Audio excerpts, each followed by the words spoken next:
about heavy metal and its obsession with the dark side?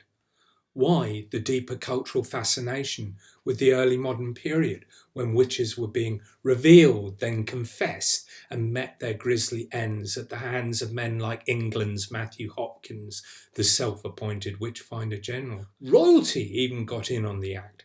James I of England, who was also James VI of Scotland, was an expert on the identification and treatment of witches. But we're not just talking about witches here.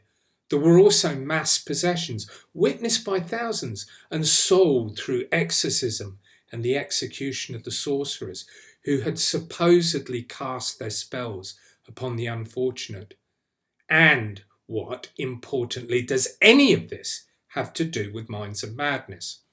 Well, as we'll see, quite a lot actually. For in retrospect, when in the 19th and 20th centuries, anthropologists, psychiatrists, psychologists, historians and sociologists, to name a few of the interested parties, when they came to examine the witch crazes and the possessions, they decided that what was happening was outbreaks of hysteria, both in the witches who confessed to extraordinary and impossible things like sexual congress with Beelzebub or one of his minions, and the possessed whose souls had seemingly been colonized by satanic powers. Now this module gives me an opportunity to have some fun. You get to be introduced to some top-class heavy metal. I was a teenage metalhead for my sins. I will draw your attention to the wonderfully low-budget world of Hammer House of Horror, which casts its thrall over generations of British kids. Also, I'm going to show you the extraordinary and mad world of the what can best be called eccentric English director Ken Russell. All of these things will point to the cultural resonance that the subject of witches still continues to have. There is an abiding and deep general interest in the subject. To put it another way, why wouldn't you be interested in this? But it also allows us to do a couple of really important things, like taking the non-anachronistic approach and counterposing the witch crazes against the way that most strange behaviour was constructed at the time as being the result of bodily, that is natural, rather than supernatural causes, and also why it might be that psychiatrists in particular decided to use the witch crazes as a way of legitimating their own practice in the 19th century. This current module is focused upon witches and mass possessions. The next will move from the supernatural to the natural to demonstrate how body and mind were integrated in the older way of medical knowing and treating.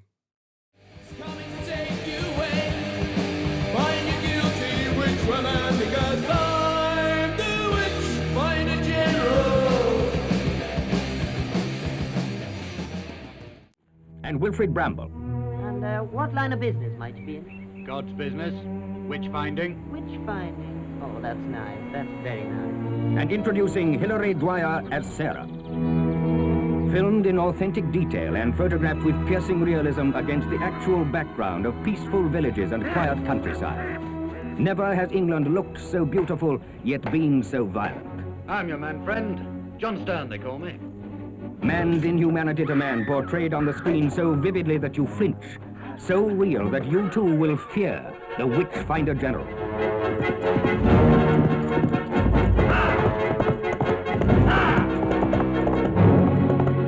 Be the first to see it, be the first to talk about it. The Witchfinder General.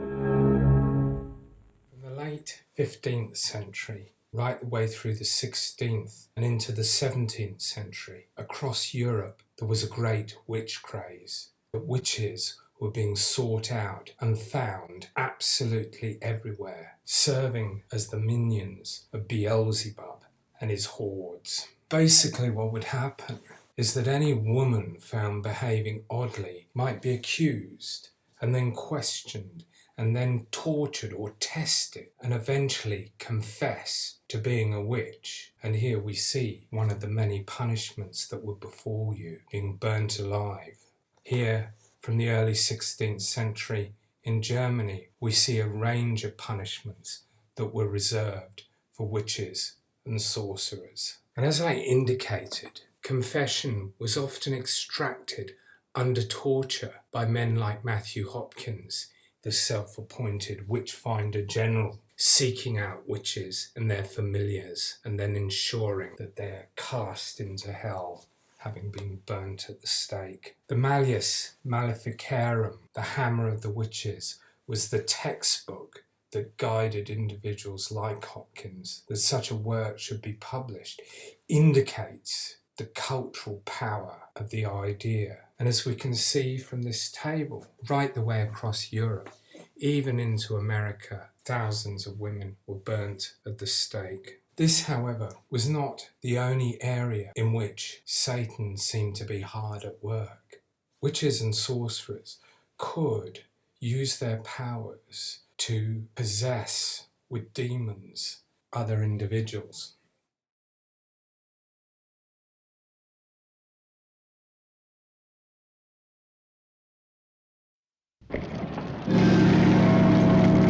In 1634, Louis XIII, King of France, wrote to Jean de Martin, Baron de Valdemont, concerning the walls of the provincial city of Loudun. Its walls were among the last left standing in the country whose feudal lords were being systematically divested of their powers and independence. I ask you once again, where is His Majesty's proclamation authorizing this demolition? For a common priest, you act uncommonly like a governor, father. Where is your authority? Here, should one more stone be torn from our city walls, you will be dead before it touches the ground. And so the king and his ministers discovered resistance in Loudun, in the quite remarkable Urbain Grandier, a man to be described variously as martyr and lover, politician and priest, and finally sorcerer, an agent of the devil. Nulla sapute justificabitur homo. My cousin tells me his daughter is pregnant. Well, you have your whores. Why'd you have to meddle with her? They therefore sought the means most easily to emasculate this resistance and found a curious psychological phenomenon in progress. A community of religious women in this very town were reported in the grip of a most inflammatory mass hysteria. And what form does this incubus take?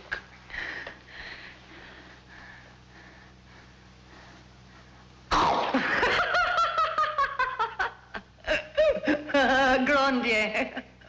Secluded women. They give themselves to God, but something remains which cries out to be given to man. Now this is sin. My beloved sister in Jesus seems to have set her mind on me. There's no reason. But of course I can prove nothing. This Mother Superior may be little more than a hysterical nun.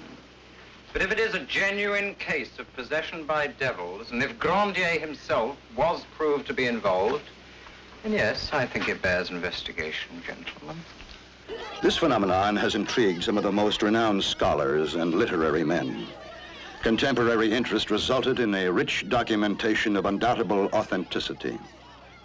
The great French historian Jules Michelet, the distinguished Jean-Joseph Surin, as well as such specialists in psychological aberrations as Dr. Gabriel Leguet, wrote volumes on the subject of the possession by devils at Loudun. You're going to be tortured. Have you thought of the pain to come? You have one consolation.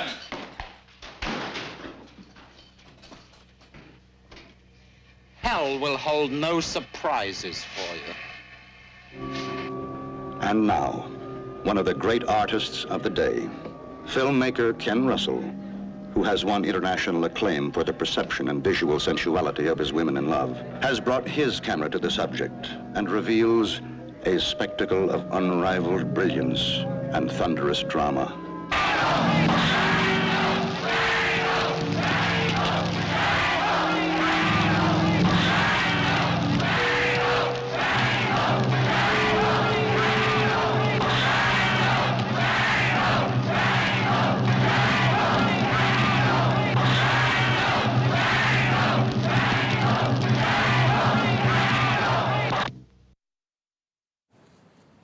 Ken Russell's film, the devils, is a very rare beast indeed. Unlike most movies of its generation, it has still managed to retain its R rating. As the trailer shows, this is not for no reason, although the most graphic depictions of the sex, the torture, and finally the execution were withheld from the film's promotional material. The film had an interesting genealogy. It was based upon The Devils of Loudun, a book written by Aldous Huxley, who you'll know as the author of the proto-science fiction classic Brave New World. But rather than science fiction, The Devils of Loudun was an historical fiction exploring a real historical event, the possession of a group of nuns at a convent in Loudun, France. In fictionalizing these events, Huxley also provided an interpretation. That, after all, is what historical fiction tries to do. It was an interpretation that was very much of its time. Like many others, Huxley was influenced by the theories of Sigmund Freud. Thus, as he described it, the nun's possession was no more nor less than an expression of sexual repression, while the anti-hero, Urban Grandier, played in the film with characteristic swagger and force by the larger-than-life Oliver Reed, was the victim of political machinations, as he was caught between the desire of the possessed and the will of a centralizing state, represented, as always in writing about France during this period, by the figure of Cardinal Richelieu. Russell was more than happy to reproduce both aspects, but being Russell, he had a field day with making explicit the sexual element of the possession, thus sensationalizing the historical events themselves. It was a trap all too easy to fall into. As the historian Marsha Sluhovsky cautions us, we need to be careful about focusing too much upon cases like Loudun, although there can be no doubt that it was a most spectacular and disturbing event.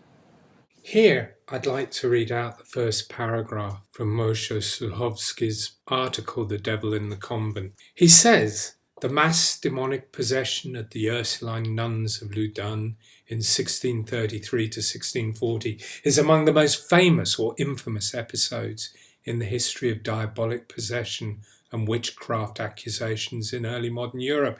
It is nevertheless worth summarising the events. During the night of September 22nd, 1632, 2 nuns encountered a spirit. 2 days later, a large black ball traversed the refectory, pushing some nuns to the ground. The following week, a human skeleton was seen walking in the convent's corridors.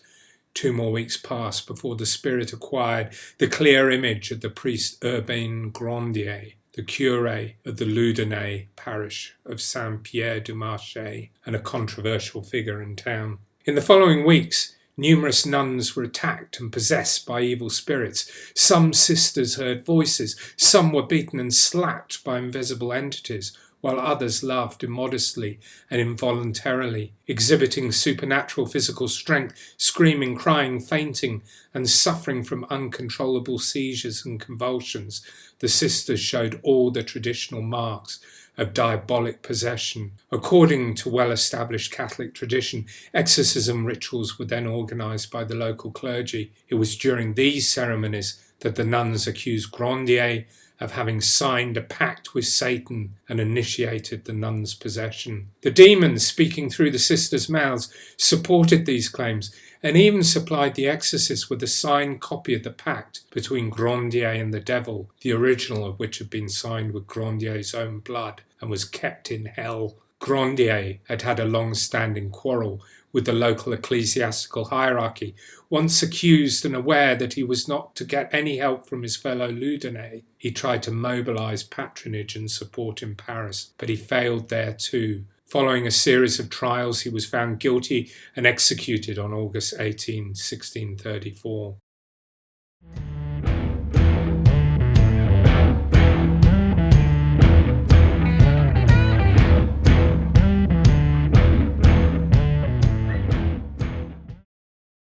looking back in time at these events, it appears such a different and strange world, a world completely and utterly divorced from our modern culture.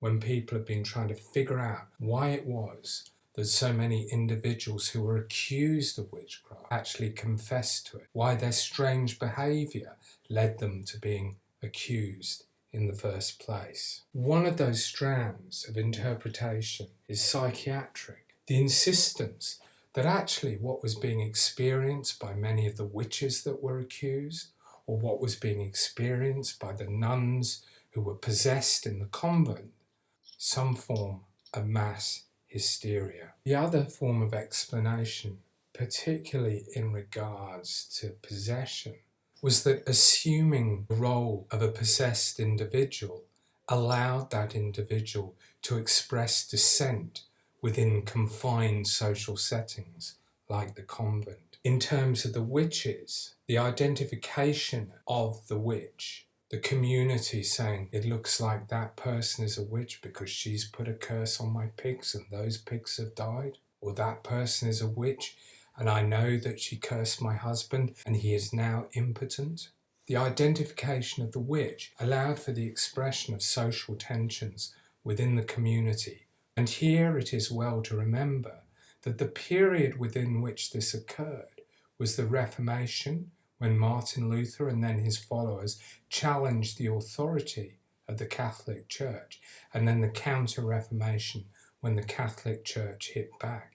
It was a time of enormous spiritual schism, a time when communities and countries were divided, and somehow witchcraft seems to fall into the social and cultural crack that is created by these schisms. It is worth exploring at this point the figure of Johann Weyer, who was a Dutch physician and demonologist, and subsequently has been celebrated as one of the many fathers of psychiatry. How did he achieve that role? Well, principally because of his stance on witches, when he insisted that the women who were accused were almost certainly not guilty of having an association with Satan. Indeed, they're not evil, but mentally disturbed. And in his work on the illusion of demons, he made this point quite explicitly. So in this regard, it's quite easy to perceive him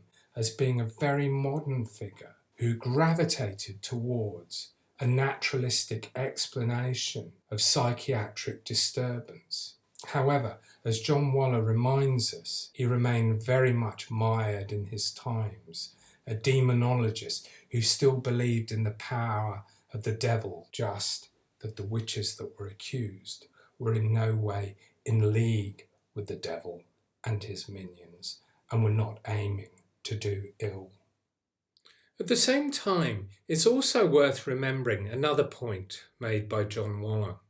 The Johann Weyer story has become part of the mythology of psychiatry, wheeled out by psychiatrists from the 19th century onwards to demonstrate just how progressive and enlightened their practice was and is. Weyer can be held up against the excesses of organised religion as an example of the benign disenchantment of the world. Instead of burning witches, he would have treated them. What better story for a profession trying to find its feet in the rapidly scientizing world of biomedicine? What better way to legitimate your discipline as being progressive and humane? Well, actually, we've already seen one story that did the job just as well. You guessed it, Pinel ordering the shackles removed from the insane women at the Salpêtrière. Both of these stories became enshrined in psychiatry's sense of itself and of its mission.